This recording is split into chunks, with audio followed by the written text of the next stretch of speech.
En una oscura y tormentosa noche de abril de 1957, el coronel argentino Carlos Eugenio Muri Koenig lideró a 4 soldados enmascarados que se infiltraron sigilosamente en un salón conmemorativo. Con las tensiones políticas al máximo, el monumento estaba custodiado únicamente por un anciano vigilante que dormía profundamente. El equipo forzó las pesadas puertas y se dirigió directamente hacia un ataúd en el centro del salón. Utilizando cuerdas previamente preparadas, levantaron el féretro y salieron audazmente hacia los cómplices que los esperaban, quienes se apresuraron a cargar su preciado botín en un camión. El convoy desapareció en la oscuridad, rumbo a una base militar secreta. La noticia del robo estalló en toda Argentina a la mañana siguiente. Ciudadanos indignados se movilizaron, marchando en masa hacia el Palacio Presidencial exigiendo la devolución del ataúd, una manifestación que estuvo a punto de convertirse en una revuelta a gran escala. ¿Qué reliquia podría desatar tal fervor? El ataúd robado contenía a la santa secular de Argentina Eva Perón. Conocida por millones gracias a la balada No llores por mí, Argentina, a menudo considerada el segundo himno no oficial del país. Esta figura controvertida ascendió de la pobreza para convertirse en un ícono de la clase trabajadora. Hoy pasaría 17 años debatiendo qué estrella podría interpretarla. ¿Qué alquimia transformó a esta hija ilegítima de los barrios pobres en una figura similar a la Virgen María? María Eva Duarte vino al mundo el 7 de mayo de 1919 en el rural pueblo de Los Toldos. Su madre, Juana, huérfana desde joven y con hermanos que desaparecieron en las vastedades argentinas, se enredó con el terrateniente Juan Duarte Sosa, un sinvergüenza que la mantuvo como amante antes de abandonar a la familia tras tener 6 hijos. Juana invirtió sus ahorros en una máquina de coser, trabajando de sol a sol confeccionando pantalones que no podían alimentar a 7 bocas. La infancia de Eva fue un recorrido lleno de desprecios y exclusiones. Sus compañeros de escuela se burlaban de ella, los vecinos la despreciaban. Aunque académicamente promedio, mostró desde temprano un talento para la escritura apasionada y los discursos emotivos. El constante lema de su madre: la educación romperá las cadenas de la pobreza. A los 15 años, Eva abordó un tren rumbo a Buenos Aires el 2 de enero de 1935. La deslumbrante capital no ofreció una alfombra de bienvenida para los pobres sin educación. Bailó en clubes nocturnos hasta que los clientes que la acosaban la obligaron a salir de ese entorno, y luego persiguió una carrera en la actuación, solo para descubrir que los castings en el teatro reflejaban las dinámicas de los clubes. Sobrevivir significaba intercambiar favores por pequeños papeles y rebuscar productos podridos en los mercados. Cocinar requería pedir prestado las cocinas de los vecinos. Las élites privilegiadas que conoció todo encanto superficial que ocultaba avaricia profundizaron su desilusión. Su arduamente ganada fama menor nunca borró esas cicatrices. En la Argentina de los años 40, dividida entre simpatizantes nazis y colaboradores estadounidenses, Eva denunció a ambos bandos. Si bien sus habilidades actorales recibieron críticas tibias, su autenticidad como mujer de clase trabajadora hacía que sus comentarios políticos fueran contundentes. Los reformistas democráticos se fijaron en ella, llevándola a los barrios marginales donde la brutal realidad de la pobreza reavivó recuerdos de su infancia. Estos encuentros viscerales redirigirían la trayectoria de su vida. Evita tomó una decisión crucial: eligió dejar atrás sus aspiraciones de ser actriz y solicitó un trabajo en una estación de radio. Aunque el salario inicial ofrecido era significativamente menor al que ganaba actuando, Evita creía que la radiodifusión tenía el poder de cambiar verdaderamente la mentalidad de las personas e influir en la opinión pública. Para su sorpresa, el momento en que habló al aire por primera vez, sintió como si hubiera encontrado su verdadera vocación. Su voz, cargada de emoción y persuasión, resonó profundamente entre el público y rápidamente se convirtió en una sensación a nivel nacional.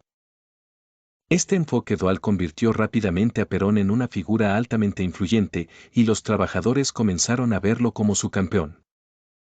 Mientras tanto, el gobierno de Argentina continuaba su caótico ciclo de cambios de régimen. Durante este tiempo, Evita lanzó un programa de radio especial dedicado a criticar los asuntos políticos del país. Sus comentarios agudos y su sátira incisiva resonaron profundamente con los oyentes, convirtiéndola en una voz querida por la clase trabajadora, alguien que hablaba en defensa de sus derechos. Luego, el 15 de enero de 1944, un devastador terremoto golpeó Argentina. Durante un evento benéfico organizado por la Asociación Nacional de Radiodifusión para recaudar fondos para las víctimas, Evita conoció a Perón por primera vez. Los dos, compartiendo valores y visiones notablemente similares, conectaron de inmediato y rápidamente se enamoraron. Evita se convirtió rápidamente en el arma secreta de Perón durante su campaña, aprovechando cada oportunidad en la radio para alabarlo y retratarlo como el protector de la clase trabajadora. Sus apasionados respaldos ayudaron a Perón a ascender rápidamente al puesto de vicepresidente. Una vez en el poder, Perón comenzó a implementar su visión, que más tarde se conocería como peronismo. En 1944, apenas 4 días después del desembarco de las fuerzas aliadas en Normandía, Perón pronunció un discurso definitorio. Declaró que el resultado de la guerra, ya fuera que los aliados o el eje salieran victoriosos, era irrelevante para Argentina. Lo que realmente importaba, argumentó, era lograr una soberanía económica y política completa mediante la diplomacia y la fuerza militar. Perón creía que tanto el capitalismo como el comunismo eran sistemas obsoletos. En su lugar, propuso una tercera posición, que buscaba equilibrar los intereses de los trabajadores y los empleadores mediante la justicia y la cooperación, mientras mantenía la neutralidad entre Estados Unidos y la Unión Soviética. Los críticos a menudo desestimaban el peronismo como oportunista o ambiguo, pero esta idea de un camino intermedio resonó profundamente con muchos en Argentina en ese momento. En el periodo de posguerra, mientras oleadas de descolonización se extendían por el mundo, las naciones que habían sido moldeadas por potencias coloniales luchaban por redefinir sus sistemas. Para Argentina, donde las haciendas feudales y las élites agrícolas dominaban, el enfoque de Perón de fomentar la independencia nacional a través del desarrollo gradual y la colaboración de clases tocó una fibra sensible tanto en la clase trabajadora como en los capitalistas nacionalistas. Sin embargo, no todos apoyaban a Perón. Los capitalistas proestadounidenses en Argentina buscaban removerlo del poder. El 12 de octubre de 1944, mientras Perón y Evita cenaban en casa, los militares irrumpieron y lo arrestaron, enviándolo a la isla Martín García. Parecía probable que el destino de Perón reflejara el de otros líderes derrocados que encontraron muertes prematuras. Pero desde el momento en que fue detenido, Evita permaneció calmada y estratégica. Evaluó la situación. Aunque los militares habían organizado un golpe y tomado el control de las estaciones de radio, el poder de los sindicatos seguía firmemente en sus manos.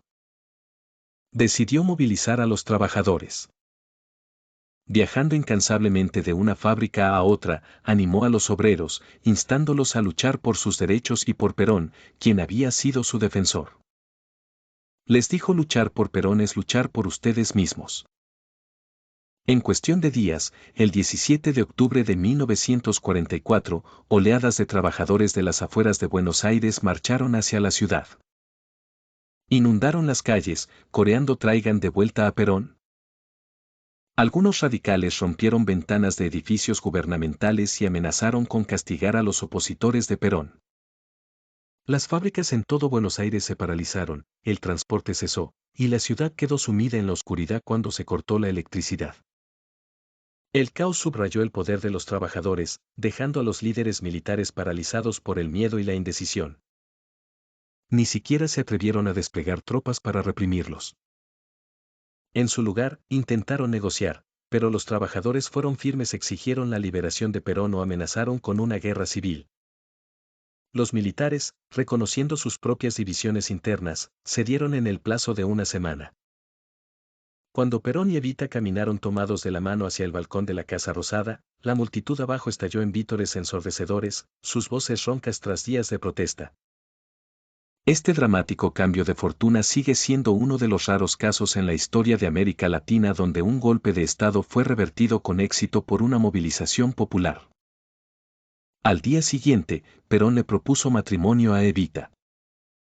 El 24 de febrero de 1946, Perón fue elegido presidente de Argentina y Evita, de 27 años, se convirtió en la primera dama de la nación. Tras asumir el cargo, el primer gran movimiento de Perón fue nacionalizar el Banco Central de Argentina, que anteriormente estaba bajo el control de representantes bancarios extranjeros. Luego invirtió fuertemente para recuperar infraestructura crítica, comprando la red telefónica a los británicos y el sistema ferroviario a los estadounidenses. A primera vista, estas acciones podrían parecer un giro hacia el comunismo, pero eso estaba lejos de la realidad. Por ejemplo, en cuanto a la reforma agraria, durante sus primeros 4 años en el poder, Perón redimió y redistribuyó 450.000 hectáreas de tierra a 3.200 hogares. Sin embargo, esto era una gota en el océano en comparación con el más de 1 millón de campesinos sin tierra en Argentina. El sistema de grandes haciendas permaneció intacto, ya que Perón no tenía intención de desmantelarlo. Además, a pesar de estar en el poder, el control real de la economía argentina permaneció en manos de la élite oligárquica. El gobierno presionó a estas élites para que hicieran concesiones a los trabajadores, asegurando la apariencia de justicia, pero no se les quitó ningún poder sustancial. Al mismo tiempo, Perón restringió la libertad de prensa, consolidó el control sobre los medios y reprimió la ideología comunista. Por ejemplo, un miembro del Partido Comunista Argentino llamado Fernando Nadra fue arrestado por promover el comunismo y encarcelado durante 7 meses. Curiosamente, uno de los conocidos de Fernando Nadra durante sus años universitarios fue Ernesto Guevara de la Serna, más tarde conocido como el Che Guevara. A nivel internacional, Perón enfrentó inmensos desafíos. Durante la Guerra Fría, proponer una tercera vía entre el capitalismo y el socialismo era como cortejar el desastre. Líderes como Nehru en India y Nasser en Egipto habían intentado caminos similares y fracasaron. Por todas las cuentas, el gobierno de Perón parecía destinado a una vida corta, pero Evita desempeñó un papel crucial en prolongar su supervivencia. Juntos, ella y Perón establecieron la Fundación Eva Perón, que utilizó fondos extraídos de los ricos y de grupos opositores para brindar bienestar a los trabajadores, ayudar a los huérfanos y mejorar las condiciones de vida pública. Evita visitó personalmente zonas empobrecidas, escuchó las quejas de los trabajadores y ofreció discursos motivadores. Para la clase obrera, ella no era solo la primera dama, sino su defensora y un símbolo de esperanza. Esta conexión única permitió que el gobierno de Perón se mantuviera en un delicado equilibrio sin alterar significativamente el poder arraigado de la oligarquía. Sin embargo, el punto de inflexión para el régimen de Perón llegó con la enfermedad de Evita. En 1951, fue diagnosticada con cáncer de útero y, a pesar de someterse a una cirugía realizada por los mejores médicos del país, su salud se deterioró rápidamente. Incluso en sus últimos días, Evita permaneció dedicada a Perón. Escribió un libro de memorias titulado Mi misión en la vida, donde dedicó la mayoría de las páginas a elogiar a su esposo. Curiosamente, este libro enfrentó resistencia por parte de editoriales estadounidenses, que se negaron a publicarlo en Estados Unidos. Este rechazo enfureció tanto al público argentino que se detonaron 2 bombas en las instalaciones del Servicio de Información de Estados Unidos en Buenos Aires. El 1 de mayo de 1952, Evita ofreció una emotiva despedida a más de 300.000 trabajadores reunidos en la Plaza de Mayo. Este momento quedó inmortalizado en la adaptación cinematográfica de su vida, donde Madonna, interpretando a Evita, cantó la famosa canción No llores por mí, Argentina. El 26 de julio de 1952, Evita falleció a los 33 años. Su funeral se realizó con los honores reservados a un jefe de Estado. Los 6 millones de miembros de los sindicatos que ella ayudó a organizar donaron el salario de un día para construir monumentos en su memoria. La demostración de duelo fue abrumadora, multitudes se agolparon para rendirle homenaje, lo que provocó más de 2.000 heridos debido a la presión de los asistentes. El gobierno tuvo que desplegar fuerzas militares para mantener el orden, ya que innumerables personas intentaban tocar o besar su ataúd. La muerte de Evita marcó un punto de inflexión para el gobierno de Perón. Incapaz de confiar el liderazgo de los 6 millones de miembros de los sindicatos a otra persona, Perón luchó por mantener el delicado equilibrio de poder. Combinado con el agotamiento de las reservas de oro de Argentina debido a las políticas de bienestar anteriores, Perón se vio obligado a buscar fuentes alternativas de financiamiento. Aunque Evita se había opuesto ferozmente a la interferencia de Estados Unidos en Argentina, 6 meses después de su muerte, Perón cambió su postura y comenzó a alinearse con los Estados Unidos. Para enero de 1955, permitió a las empresas estadounidenses un acceso irrestricto a los mercados argentinos.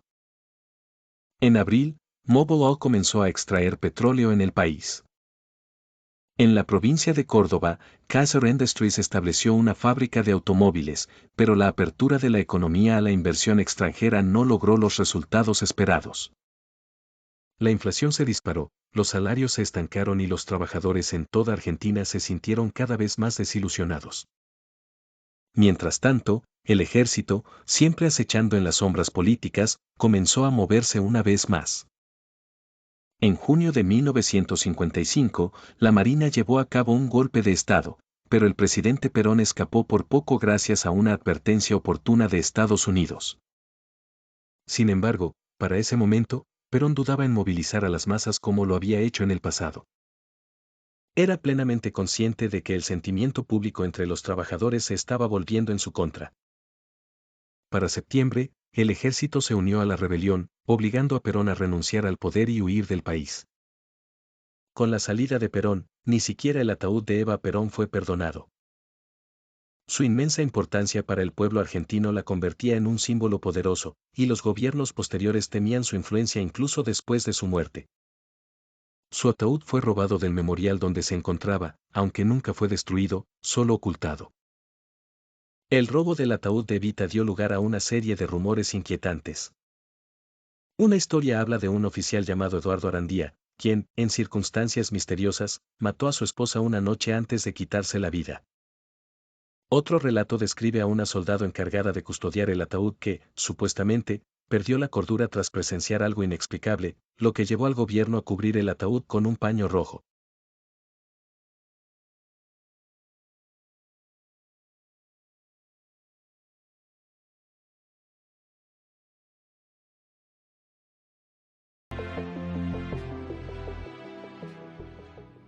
Si te gustó este video, suscríbete a nuestro canal.